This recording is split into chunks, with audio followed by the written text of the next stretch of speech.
All right, everybody. Good evening. Thank you so much for joining us for this evening's promotion with Sami from Massaya Arak. We're so excited to have Sami and Salim joining us tonight from Lebanon. So you guys think it's late for you, 6 o'clock? It's like the middle of the night for Sami and Salim. So we're so excited that they were able to join us this evening. So in addition to Sami and Salim, we also have Chad, our wine and spirits marketing specialist on the line, Craig Pierce, the Assistant Vice President of Sales for Martinetti, and me, Carol Ann. I will be here answering all of your questions behind the scenes. So if you do have any questions, please go ahead and leave those in the chat on Zoom or as a comment on Facebook. For those of you who are watching on Facebook, I am going to post a link in the comments so you guys can get a coupon if you're interested. So normally our coupons are only valid for people who register in advance on Eventbrite, but if you still would like to register, we can still send you that coupon this evening. So without further ado, I'm going to turn things over to Sami and Salim. Salim has some great pictures to show you while Sami tells you a little bit about his story and the story of Massaya Arak. It's wonderful. For those of you tuning in tonight who are not familiar, you're gonna leave this event feeling like you watched like an epic movie. Like it's a great story. So without further ado, Sami, Salim, the floor is yours. Yeah, thank you, Caroline. I don't know if it's epic of a story, but it's certainly a story of history, a story of wine culture and a wine route since the times that preceded the Silk Route. So Lebanon, as some of you might know, is recent. Used to be Phoenicia in the old days, and this is where Lebanon is located, as we're pointing out on your screens. I hope everyone is seeing that. It's the Eastern Mediterranean. It used to be Phoenicia at the time. Wine making, pretty much one of the cradles of winemaking is this Eastern Mediterranean, from where our Phoenician ancestors shipped wine to the pharaohs of Egypt, to the Greeks, and it was the Romans that spread wine at the time to an industrial scale in the old world. Lebanon was the gateway from Asia. The Vitis vinifera, the grape, started first races somewhere around Armenia, Georgia, and came down the Silk Route all the way to Lebanon. And the first actually miracle of Christ turning water into wine happened in Cana in southern Lebanon. And since then, it has, I believe, became part of our DNA. On the left side of your screen, you can see Lebanon. It's a small country, a couple of 100 kilometers in length, 50 in width. What distinguishes this country is, of course, the shore. Lebanon has not only been the cradle of wine, but also the alphabet that traveled from here, the numbers, and Byblos is the oldest inhabited port in the world, 6,000 years old. It's a natural harbor, and the Phoenicians used to chop, and our ancestors, the cedar trees, the famous trees you see on the Lebanese flag, down the mountain, carve it, and go to sea. What's wonderful about the microclimate of Lebanon, or what you call now the terroir, is the altitude of the Bekaa Valley. Although it's called a valley, actually it's a high altitude plateau. You can see it on the screen there. It's a plateau that goes from 6,700 meters from sea level in the south up to 1,200 meters going north. And the Romans have built the temple of Bacchus in Baalbek. You will see it in a picture later on, in homage and recognition for this is the temple of Bacchus, actually, for this area's heritage in terms of wine and winemaking. So when you think Lebanon, you might think, dry climate and so forth. It's actually not dry. We've had a lot of snow this year. Next to the temple of Bacchus on the right, you can see on the left in the picture the temple of Jupiter, and in the horizon you see the snow-capped mountains. The temple of Jupiter has the highest Roman columns in the world, and you see this in this mountain, the snow. So when you think Lebanon, you have to think altitude, and it is this altitude with the sunshine that we're lucky to get here, an average of 280 days of sunshine a year, a lot of snow in the winter, with those mountains being the water reservoirs. This is how the vine has flourished naturally, and Lebanon has been named in the Old Testament, in the Bible reference at actually it's the only wine region mentioned in the Bible. So I'm not sure how to manage this, but maybe Salim can read it. You know what's written here. My people will again live in its shadow. Je ne sais pas comment bouger ça, Salim. I don't wanna. Yeah, I see. Yeah, my people will again live under my shade. They will flourish like grain and blossom like grapes vines. They will be as fragrant as the wines of Lebanon. And just recently, the oldest press found in the country was used by ancient Phoenician to manufacture vintages, and it was unearthed in Lebanon. That's a 2,600-year-old winery on the shore. So just to bring you back to the story of Massaya, that produces wines and arak. We'll get to the arak. Arak is made of wine, but the family, and I think this is what Carol was referencing to, the family. Our family had to be displaced in 75. We're a Christian Maronite family. We fled our Beka property. In this picture, you see my mother, father, my sister, and Ramsey, my brother. We fled in 75 with the troubles that engulfed Lebanon. We had issues with the Palestinians and the Syrians, and we had to move homes a few times. And the one time we had to leave our Beka property, I remember it was in 75, and my mother was driving us away. We were kids, my brother and I. I was 9, Ramsey was 8, and we felt the tension, and we had for one, our German Shepherd jumped off the fence and was following the car, and we said to our mom, we're in her white Volvo with our faces on the back shield of the car, on the back windows, and saying, "Mom, stop, let's take Tigra with us." She said, no, we'll come back next weekend, like we did every weekend. And it wasn't the case this time. It took us 17 years to come back, and eventually they occupied the property, killed the dog, and squatted our land. And we're fortunate enough to be sent to France for studies, and I lived in the US thereafter and came back in 1992 from the US with the Iraq invasion, a desert storm at the time. Lebanon was handed on a silver platter to Syria of Assad father, and they looted the country at that time, and it was totally totally shielded away from the press and so forth, because the Assad of Syria was allying with the allies at the time to oust Saddam Hussein from Iraq, and Lebanon was the back gift to Syria. And I decided to give up my life in the US, return to Lebanon, claimed back the land from squatters. I lived a few months on the rooftop of our own house with squatters in the house.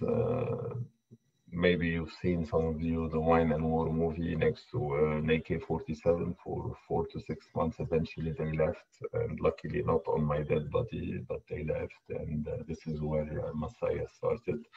We revived the property, the land, and started making wine. Massaya produces now a blanc, a white wine. I think you have it in New Hampshire on the shelves of the liquor board. We produce a rosé that is rosé, a sort of Provence style rosé. It's Cinsault rosé. produce a first red, which is the Colombier, and that is a blend of Grenache, Cinsault, and Tempranillo.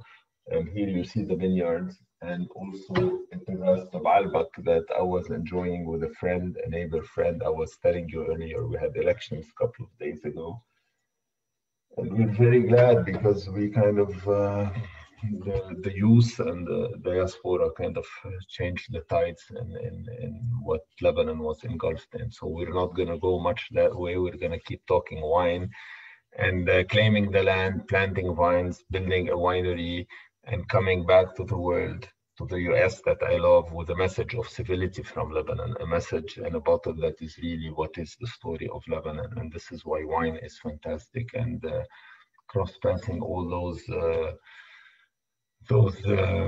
chapters of history. The Phoenicians shipped it in jars and amphora, we're shipping it in bottles. And this is the picture here. Crystallizes the beauty of Lebanon's terroir. So altitude, sunshine, the vines are flamboyant, and then you get the winter, snow, they're dormant. So every bug, every worm, every fungus that was not kind of wiped out by the sun does not resist the winter while the vines are dormant. So we have a wonderful balance. No predators, natural predators that would that would eat the vine actually, or the fruit of the vine. This is how the Vitis vinifera, the vine, flourished in this part of the world, and this is how it came about in natural maturity. And this is why the wines are totally organic. So we don't irrigate, we don't use any pesticides, fertilizers. You know, all the world now talks about organic wines and natural wines. So the wines from Lebanon are natural by default. And getting through the wines and the history of wine and winemaking, what made me start with Massaya actually is this, the Arak. Arak is our distilled wine. Those are the wineries here you're seeing in the pictures. And the wines are that we discussed earlier. The Altitude Winery now in Fara, we produce the white wine. We're at the foothills of the temple, of the ski slopes. So we're really in a great area to be able to produce wine. Arak is part of our history as well. It's an anise-based product. I know the webinar is mostly focused on the Arak. And I will take you to the Arak in terms of understanding why and how. Bless his soul, Anthony Bourdain paid us 2 visits actually in 2006, and he got stuck there when the war happened between Hezbollah and Israel. We were all stuck in between. And then after in 2010, and in his no reservation feature, he says, you can see here the Arak being aged in jars. If we can go back to the previous picture, he says to me, Sami, this is I'll show you now when we drip it.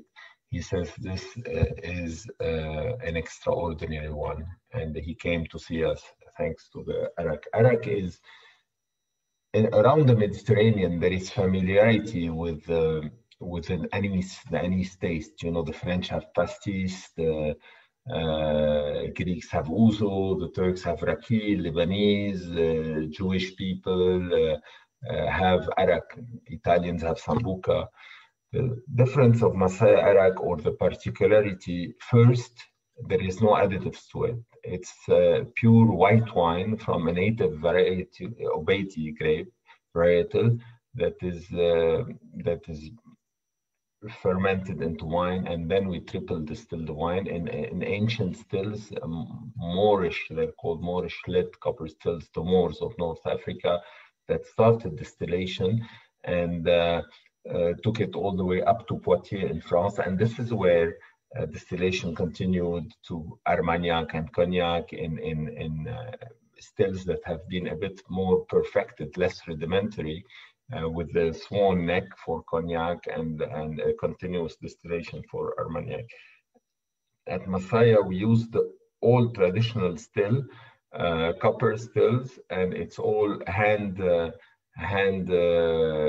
cleaned because we use organic anise seeds that we leave to macerate in the alcohol of the white wine during the third distillation. So we do 3 distillations.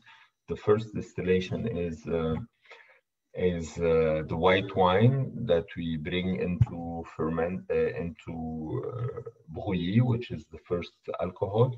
A second distillation, which is the heart of the alcohol. With cognac, you would stop there, but for Arak, we do a third distillation where we add anise seeds, organic anise seeds, not star anise, no fennel, no other additives, certainly no sugar and whatnot. And this is the only flavoring you get through the Arak.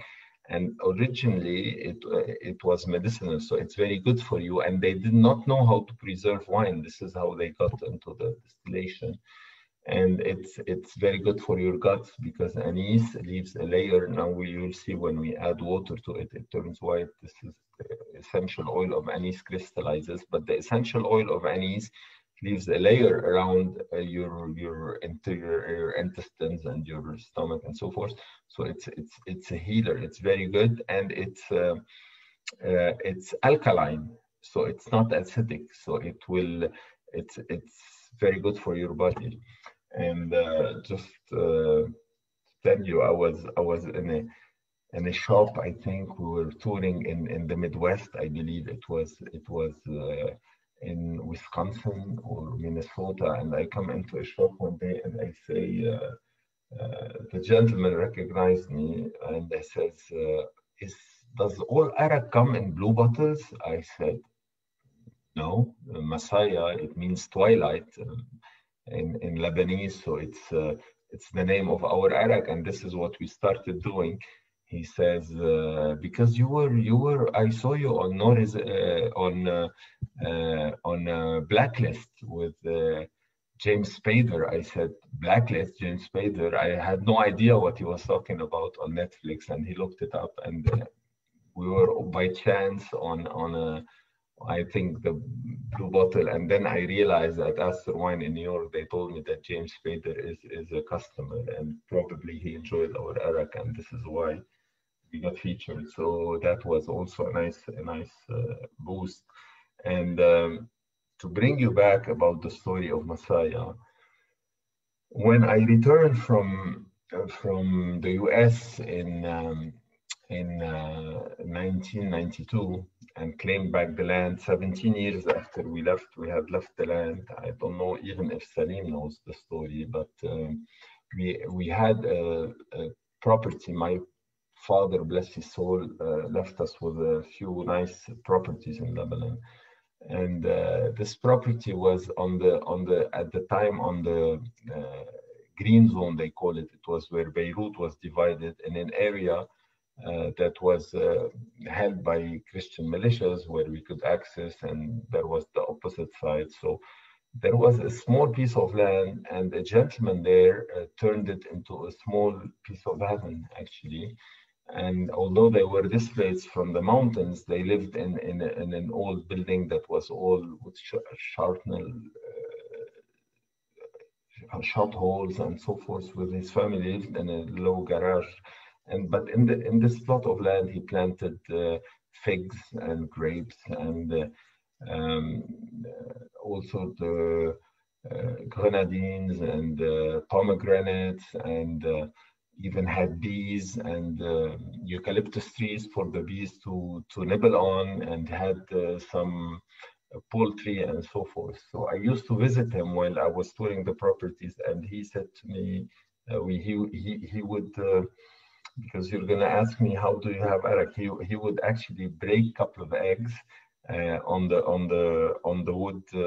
wood oven in the house, in the small garage they were living in, fry those eggs, and then pours a bit of Arak. And I said to him, exactly like most of you that wouldn't know what Arak is, what is that? And he said, this is Arak, and you have to pour it like this, he would say. So you have to, you take the Arak, you put it in a glass. You start with Arak.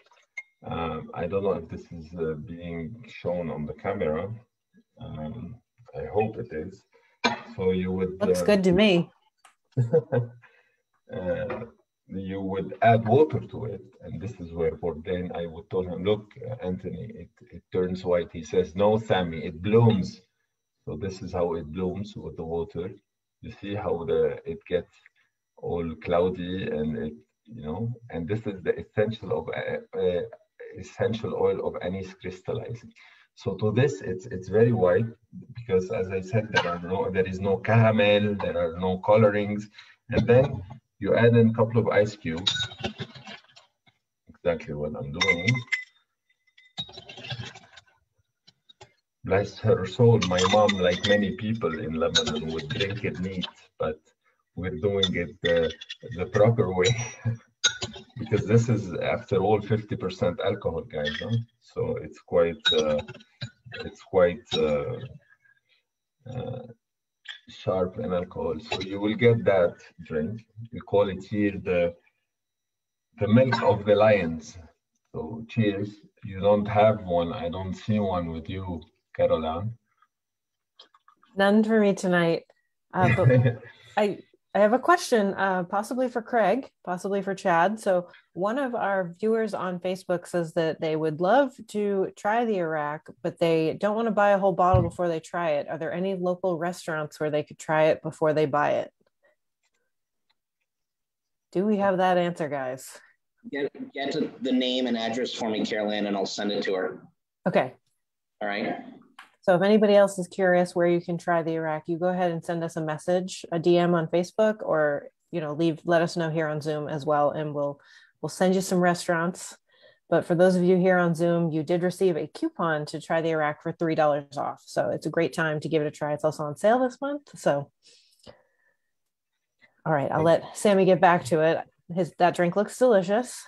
If I will take you into a bit the story of the food and Arak. Actually, it's getting more and more popular in the US, across the US, because Lebanese cuisine is gaining steam. Everyone now knows tabbouleh and hummus and baba ghanoush, and hummus, actually you can get it very easily, organic hummus. Those are the flavors that come on our table. And with this gentleman that I met, and he said to me, I took him to the Beka after seeing his land. I told him I'd like to turn it into a piece of heaven, like the land you did there. And he said, yes. Well, and then when we got the land, I said him, what shall I do? He said, why don't you make Arak? And this is what I started making. I said, how do we do that? He said, we have to get a still, buy some grapes, and that was the process. Started selling those in jars at my parents' pharmacy. My mom was a pharmacist in a corner with handwritten label, organic, homemade, artisanal, and people came for more. And that said, I think you're doing something right. So we did the Arak in a very old traditional way, aged it in jars in clay amphora, as you saw in the picture earlier that Salim shared with us. And you can put it back, Salim. It was really a discovery for me, and I came about discovering why Arak was so important in our cuisine. Because actually, when you are on a Lebanese, this you see on the upper right side of the screen, the amphora. So when you get Lebanese meze, what is a Lebanese meze? You have many dishes. You can have, it states that are quite strong. When you have hummus, it comes with garlic and lemon, and you can have tabbouleh, it's parsley. We have lots of coriander, grilled aubergine, and the baba ghanoush, and then we have those eggs in the morning, as I was used to have with the gentleman, with our local bacon, which is actually lamb confit, and we would have Arak in the morning. So it's very much part of it's our national drink, but part of our traditional culinary recipes. So when you switch from grilled aubergine to salads to we have raw meat, our steak tartare, and there is a story around that as well. I'll tell you how kibbeh came about. It came raw first. You would sip on Arak. So even by the Mediterranean when you are having grilled fish, and it's very suitable to the flavors of Mediterranean cuisine.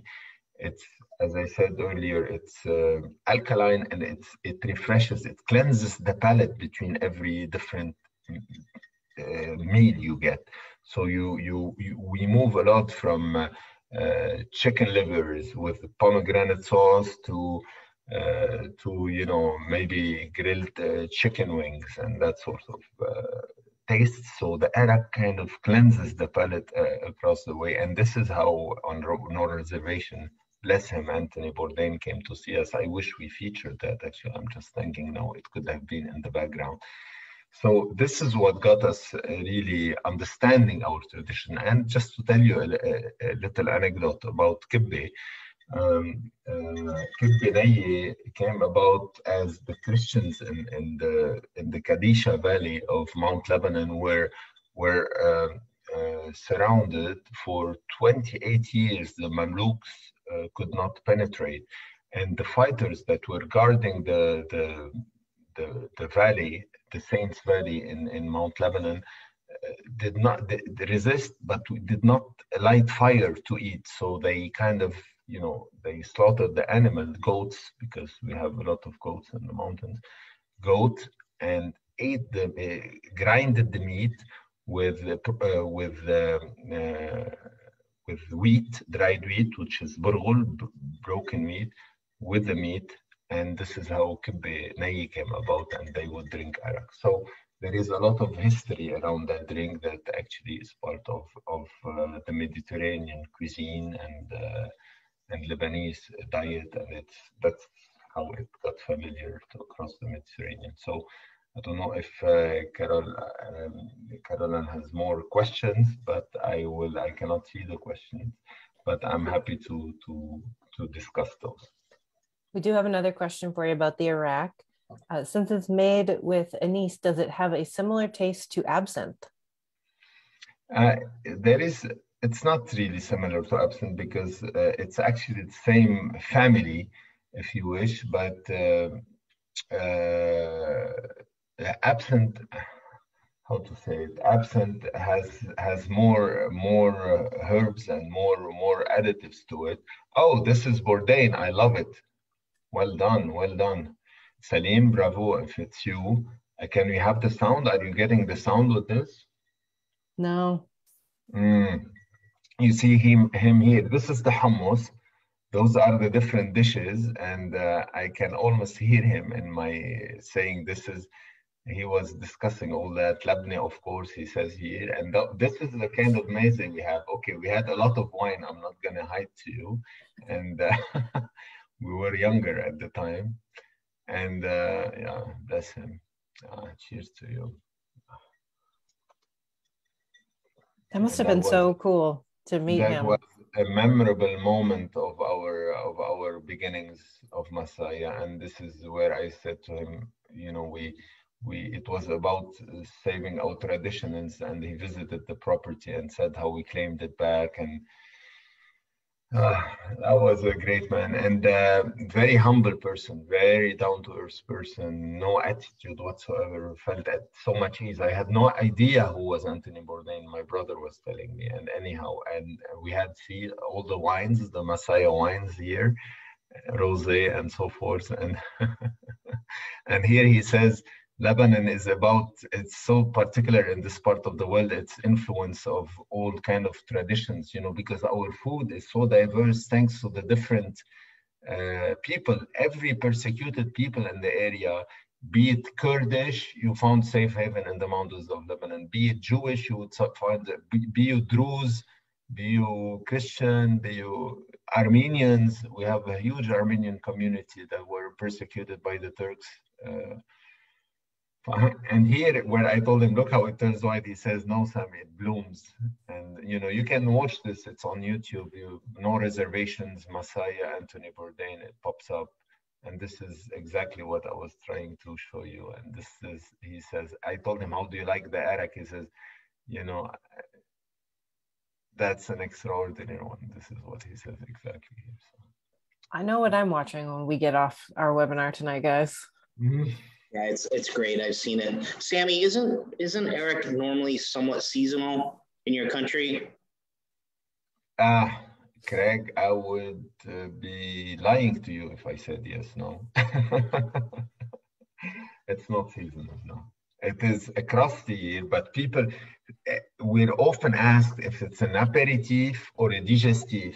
Actually, it is across the meal that you have it. So we, in our tradition here, people that are in their 90s or grandfathers, the gentlemen a bit older than us, we're not that far anymore, but a bit older than us, I would say, he has had his arak every morning. That's what kept him in such a good health.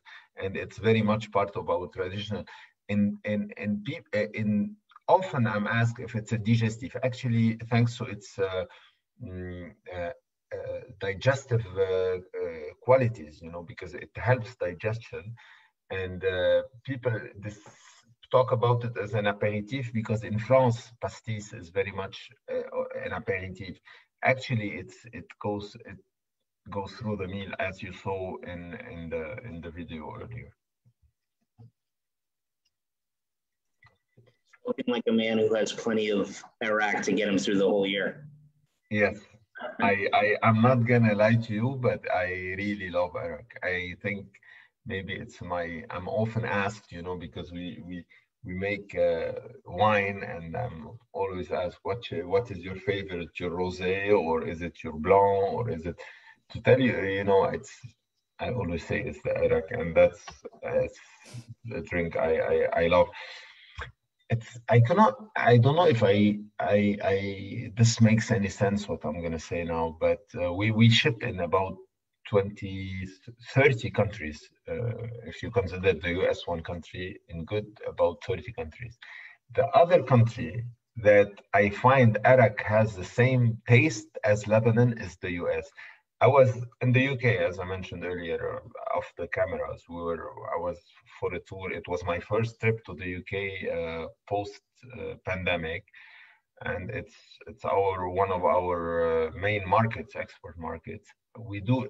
We're placed in the Fortnums and Masons, at the Selfridges, and the top shelves.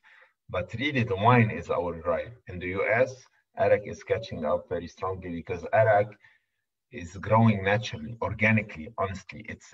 I don't know if it's because the people in the UK, in the US, it's a melting pot. Actually, it's Lebanon, but on a bigger scale. So you have a lot of Italians, a lot of Greeks, a lot of Jewish people, Persian people, Lebanese, you name it. So people that come from the Mediterranean, French, around the Mediterranean, Spaniards, and so forth, they're familiar with that taste. But also geographically, it varies. In the UK, I wouldn't think Arak is my go-to drink. It's much more the wine.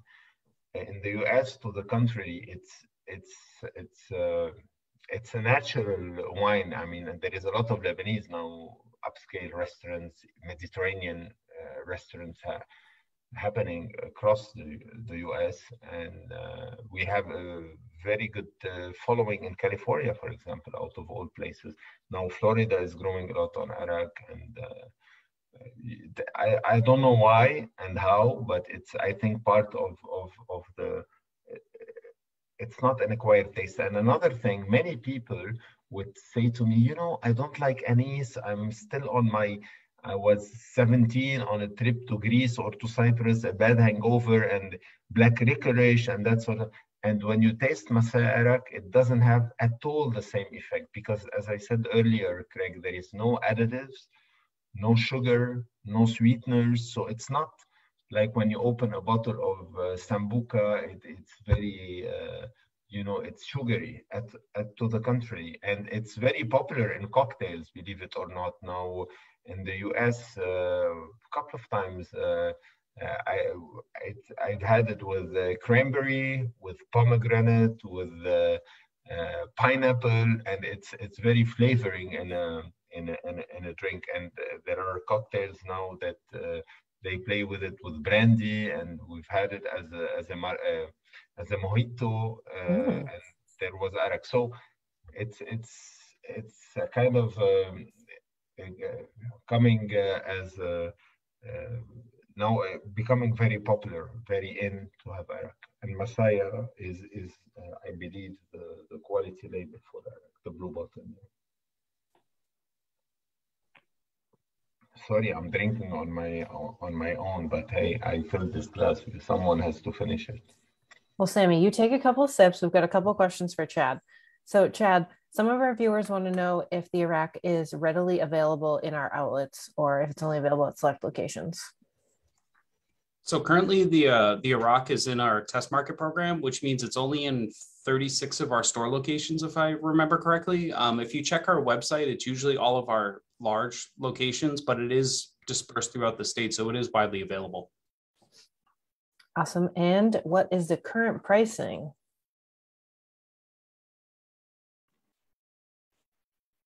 I can field that one. It's the shelf price is $42.99. We're on sale during test for $39.99, and the coupon that'll be good through the end of the month will get you to $36.99. Craig, thank you for the coupon. It's a phenomenal opportunity to try a great product at a deeply discounted price that you probably won't see it this low without the coupon for a long time. Oh, and Melanie, who is watching here on Zoom, just checked, and she will be shopping in Bedford, and Bedford has it in stock. So, yeah, it's really in all four corners of the state and right up the middle. West Lebanon, Claremont, Nashua, Portsmouth, Seabrook, Manchester, Londonderry, Littleton, Keene.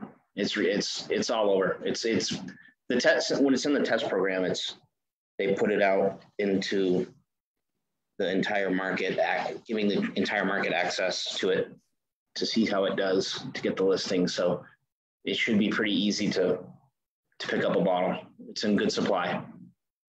Awesome. Thanks, guys. Sami, we have another question for you, but it's not about the Arak. One of our viewers wants to talk wine and is curious which of your wines is your favorite. The one he will find at the store nearby. Actually, I believe, correct me, Chad, correct me, Craig, if I'm wrong, but I believe we have a couple of Massaya wines at the stores in New Hampshire. We have the Massaya Blanc, just to tell you a bit of specific, and if you can find it, we're very low. We don't have stock actually now, and it's a Sauvignon Blanc blend with a native varietal called Obeidi, the one we produced the Arak with. I believe it's in New Hampshire now. It's produced in altitude. We're at 1,700 meters from sea level, literally at the foothills of the ski slopes of Mount Lebanon. So a lot of altitude, a crispy mineral wine. It's not overpowering with fruit. It's very much on the minerality. I would say for this evening, maybe this is my go-to wine. The rosé is I can honestly, it's hard to say because our wines we're fortunate enough, as I said, to have year-on-year maturity. The rosé is a Provençal style rosé, but doesn't nose down within. It has body, it has crispiness, it can cut through the kind of food we were showing earlier that we have with the Arak. You have two reds also on the shelf, the Colombier, which is doesn't see oak, it's a screw top, it's an easygoing, casual wine that is more on the fruit and on the black pepper taste, and the Terrasse de Baalbek, it's a single vineyard, it's a Grenache Sierra Mourvèdre GSM by Baalbek Temple of Bacchus that you saw earlier. I'm not being difficult here, but I wouldn't know which one is the favorite. Honestly, you would tell me I'm having lamb, I would tell you go for the Terrasse. I'm having a Mediterranean kind of cuisine, I would say pick up the Massaya Rosé. I'm having I feel like just with friends having a welcome drink and just to say cheers, I would say go with the Massaya Blanc. And I would recommend our red Colombier, actually a bit chilled. It really comes out beautiful when it's a bit chilled. So I think the wines, those 4 wines are on the shelves, as well as the Arak. And I would love it if we succeed in this listing, because I understand the purple state is New Hampshire, or this is what I have been told, and purple is we're questioning why, but the Phoenicians are named purple people from the Greeks, and because they used to use the mirex, the shells of the seashells, to dye the silk, and they used to have their hands were a bit purple. And I don't know if this is related to New Hampshire, but I heard that there is some Phoenician history that reached the northeastern shores of New Hampshire. So I would be very proud if we can have the purple blue bottle gain listing on the shelves of New Hampshire, as I realize there is quite a sizable Eastern Mediterranean or Mediterranean population of origin in New Hampshire. So it's very much close to our heart to be in New Hampshire. Great. So everyone, I had a little wine tasting of my own to prepare for tonight's event. And as those of you in New Hampshire know, we had a bit of a heat wave this past weekend. So I'm going to say that the rosé is where it's at during a mid-May heat wave. But that's just, ask again in a couple of weeks.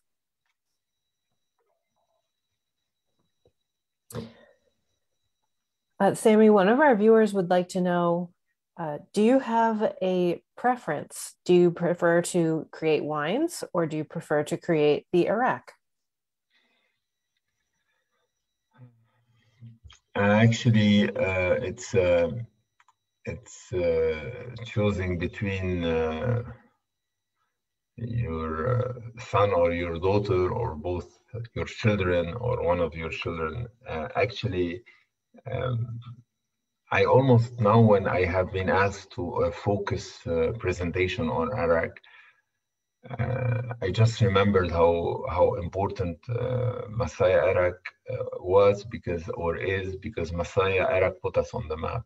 This is the first product I started with. This is the first expression of claiming the land, our roots, and our history. And after that, the wines have kind of traced us across the globe, and reached to the wider audience about the civility and how close we are to everyone through the wine, through the Arak. Here in Lebanon, we make Arak at the borders of civilization. In 2017, we were up harvesting on the northeastern border. We have a third red wine called Cap Est. I get the call, it was a Thursday, from the head of the paratroopers regiment of the Lebanese army, saying, Sami, you have a couple of hundred harvesters. We hand harvest in Lebanon in the vineyards, and their ISIS is pushing out from Syria towards us, and we have to there is going to be a lightning operation, an airborne operation. And it was quite tense, because there is a post of the airborne regiment not far from us. So I happened to know the colonel. I said, that leads that regiment. I said, Colonel, we're making wine, not jam. I cannot just pull the harvesters and wait till you fight ISIS. We will lose the whole harvest. It was he was quite tense. And my brother Ramsey, bless him, he's the winemaker, told me, okay, we will stop harvest for 2 days. I cannot bear more. Monday morning at 6 a.m., I'm back harvesting, and this is what happened. So it's very much in our existence, Caroline. Or to the viewer asking, they complement each other, but what they certainly complement is portraying what we share. All of you, your audience, your consumers, yourself, Chad, Greg, and all those people we love, we break bread and have wine with. So having either wine or Arak doesn't really matter for me as long as we drink something. I start having issues when people tend not to drink or try to forbid us from drinking. That gets worse. So we stand very, very close to our vines here, I would say, be it end up doing wine or Arak. I have to just say that all of these that we've done together, I am quite certain the ones we've done, and I'm quite certain all of them that you've done, we have not had anyone on who had to haggle with their own military about an ISIS situation and their harvest. That's not in the winemakers or distillers playbook. So I can't get over that. That's fantastic.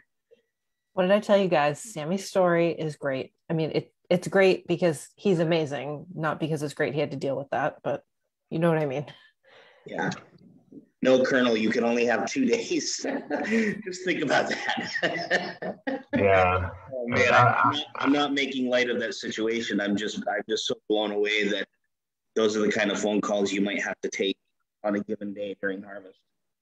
That's just Greg, it's not me. It's our ancestors. It's our DNA. The Ottomans occupied the area for 400-500 years before First World War. Our ancestors resisted because the Ottomans were, not very wine-friendly people. And people tend to forget that we precede Christ here. They think they think the Christians came with the Crusaders as invaders, while it's the other way around. Actually, Christianity started here, and wine is a part of our rituals in church and so forth. We had a service for my mom a couple of days back at the monastery with all cedars, and the archbishop that serviced us, we're a few, just a close family, and we got, I don't know how, when you get the service, you get this,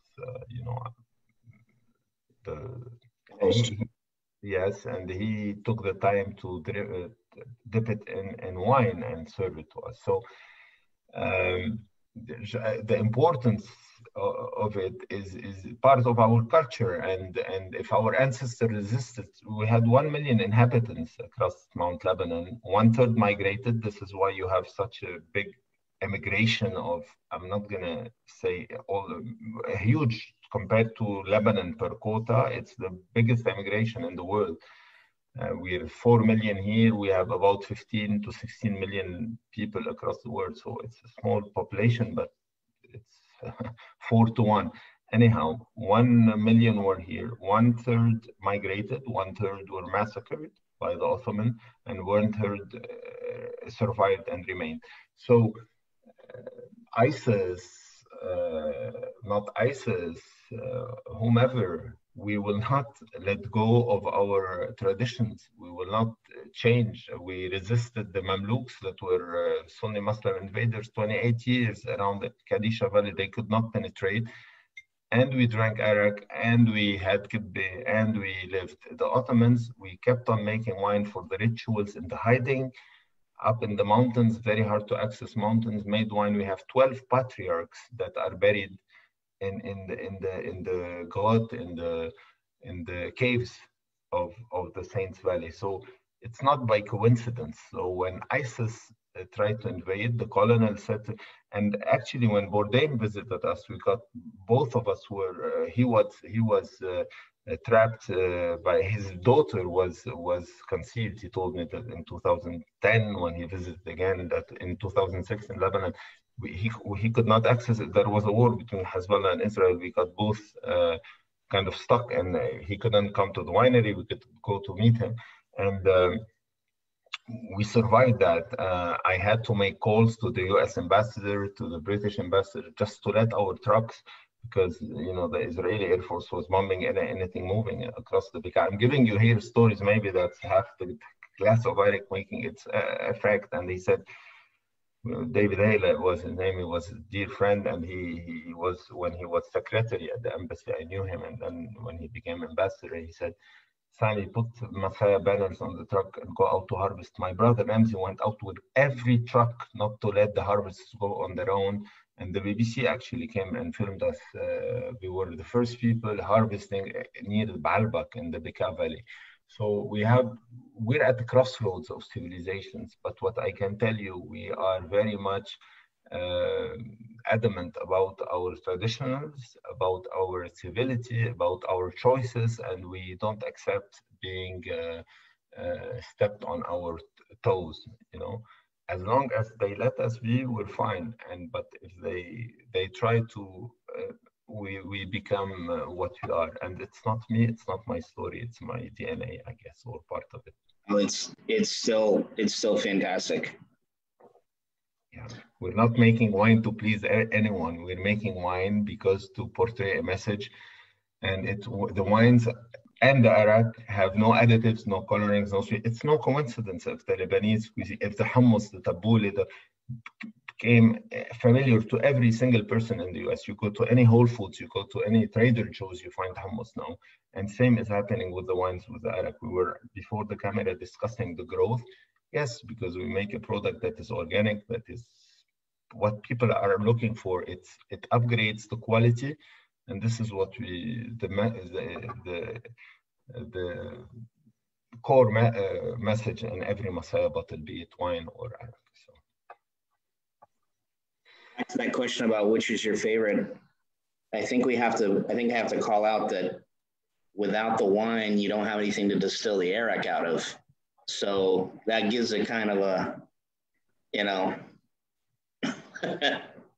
Exactly. And I really would love to, Caroline said, or Chad said, why don't we make a live event? I said, it's thanks to Richard Ashur, you know, and meeting Governor Sununu, it was one of those bright days of my life because I felt so much reception. You, Craig, you know, I mentioned the introduction to the New Hampshire Liquor Board.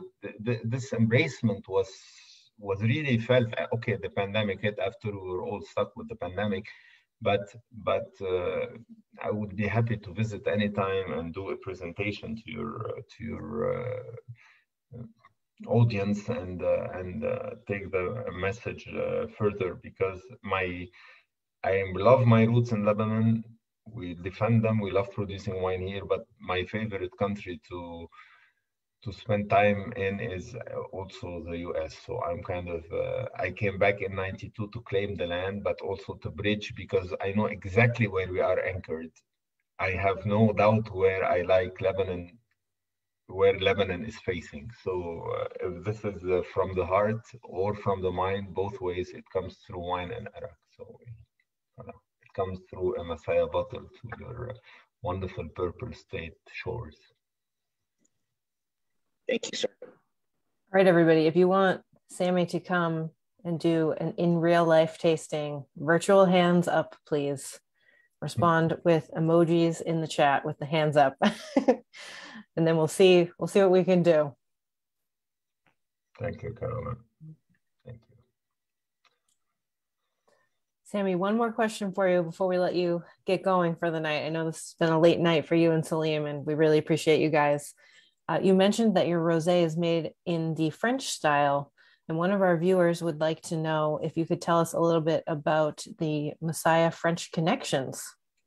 Okay, certainly. Actually, my partner, almost generation partner, Daniel Brunier, was here last week. We finished the blends. We did the service for my mom after Easter. Sunday is the christening of my youngest daughter, and I'm back sailing like a Phoenician. Just to tell you one thing to your viewer, rosé came. Salim, thank you so much for this. I love, you know, this is wonderful. The rosé Massaya is just to tell your viewer. Actually, rosé, they say Provence rosé. The Phoenicians, what they shipped wines to around the old world, what you call the old world. Provence is where they landed with Marseille, with wines that were not white or red, they were approximative, you know, they were oak, they were almost orange. And this is how rosé came about. So the wine traveled east-west, not the other way around. It's not the French that brought in wine here, we took it there. And this is how rosé came about. It's Cinsault. Most of the grape varietals were wiped out through phylloxera and a lot with the Turks. And it wasn't until the First World War and the allies that came in, the British, the French, the Americans, because the Turks were allied to the Germans and the falling of the Ottoman Empire, we brought back a lot of varietals and planted. And it was actually UC Davis that discovered the phylloxera resistant roots, and the French, lots of missionaries and the church and for the army to grow grapes and make wine. Lebanon was under French mandate between the two wars. Winemaking flourished again. This is the connection between France and Lebanon date back to Napoleon III, to the kings of France, to the church. So we speak French in Lebanon. So French is very much part of our DNA. When I met this gentleman that got me into making Arak, one day I get a call from a French gentleman, and he says, my name is Jean-Marie Fressex, his last name Fressex. He said, don't laugh, my name is Fressex. And Fressex translated is fresh sex, you know. So I said, yes, it was pre-WhatsApp and FaceTime and certainly Zoom. I said, sir, yes, what can I do for you? He says, I provide corks, you know, to the wine industry in Lebanon. And I'm presenting myself. I said to him, I make wine, I make Arak, not wine. He said, word is on the street, you're going to be making wine. I said, well, introduce me to winemakers from France willing to invest with me in Lebanon. As I said earlier, I did Arak at the time. Willing to invest with me, and I will buy corks from you. And this is how it started. I get a call a couple of weeks later from this gentleman, Monsieur Jean-Marie Fressex, and introducing me to a gentleman from Bordeaux, wanting keen on investing in Lebanon. I visit him. I had no clue, nothing much about wine. All I know, I ended up in Bordeaux. I knew Bordeaux was important for wine. I had no clue what was Saint-Emilion, let alone Cheval Blanc. I happened to be at Cheval Blanc in Saint-Emilion. And the men I met there, Dominique Ebrard, his family owned Cheval Blanc for 8 generations. And he said it would be a dream come true to me to produce wine at the foothills of the Temple of Bacchus in Lebanon, because he knew exactly that was the origin of wine. I said, well, I want investors, not consultants. You put in, some skin in the game, and we'll make wine together. And this is how my CD was my bottle of Arak. This is all I had to show, and I love the quality of the Arak. They came in for the wine, and we've been partners for about 25, 28 years now. And then came the Brunier family, the second year, from the Telegraph in Châteauneuf-du-Pape in France. So the Lebanese French connection is very deep-rooted. And our connection at Massaya with Brunier Ebrard is about a generation. So yes, it's a Lebanese winery, but French partnership investment in it, and that brought us a lot of the know-how. Massaya was the first winery to introduce open top vats, to bring in thermal regulations. We have the Terrasse de Baalbek, actually our GSM is vinified in oak vats. It's French oak vats. A lot of the know-how is French, but the wines, the grapes are from Lebanon. And we grew actually when I met Nicole, and she knew exactly who Vieux Telegraph was, and they knew the wines of our partners. So that helped us a lot, open doors across the US. I'm in Texas in 2 weeks. We're starting in Texas with the same distributors. We work very closely together in terms of distribution and so forth. But Massaya has its particularity that it's from Lebanon, and it's less known of a region, although it's more older known region, and people across the world are opening up to origins of wines and are realizing it doesn't only come from either France, Italy, or California.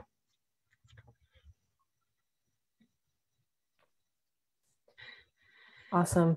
Thank you so much, Sami and Salim, for joining us tonight. We know this is a late night for you, but we all appreciate you being here and telling us your story and doing the tasting with us this evening. So for those of you tuning in tonight, if you are watching on Zoom, you did receive a coupon via email, so you can try any of the products that Sami mentioned this evening for $3 off. That coupon is valid through the end of the month. Inventory does vary, so just check our website, liquorandwineoutlets.com, before you head out and do your shopping. You could even place your order for curbside pickup if you want. And if, like I mentioned before, if you guys want Sami to come in real life, send us a DM with a virtual hand up, just a little emoji, and we'll keep track of what you guys are interested in. So we hope you guys had a great time tonight. We don't have any virtual events planned for the next couple of weeks, but we do have an in-person, in real life tasting with Casa de Sol Tequila taking place on May 31st. If you'd like to join us at our Nashua outlet on the Daniel Webster Highway, you can find free tickets and information about that event on our Eventbrite page. And we'll of course keep you all updated on any future virtual events that we're going to be having. So it was great visiting Lebanon tonight. Thank you again, Sami and Salim. It was such a great evening with you guys. Have a great rest. Have a great tomorrow, because hopefully you're going to be going to bed. And Chad and Craig, thank you guys for being here and for answering all of everybody's questions. And if anybody does have any more questions, go ahead and send us a DM on Instagram or through Facebook or Eventbrite, and we will get those questions over to Sami for you. And thank you, Salim. Thank you for helping put this together. And of course, Sami, great to see you. Likewise, Craig. Chad, you're a trooper, buddy. Thank you. Thank you all. Thanks for setting up that. Caroline, and I hopefully see you soon in person again. I hope so. Good night, everybody. Good night. Bye-bye.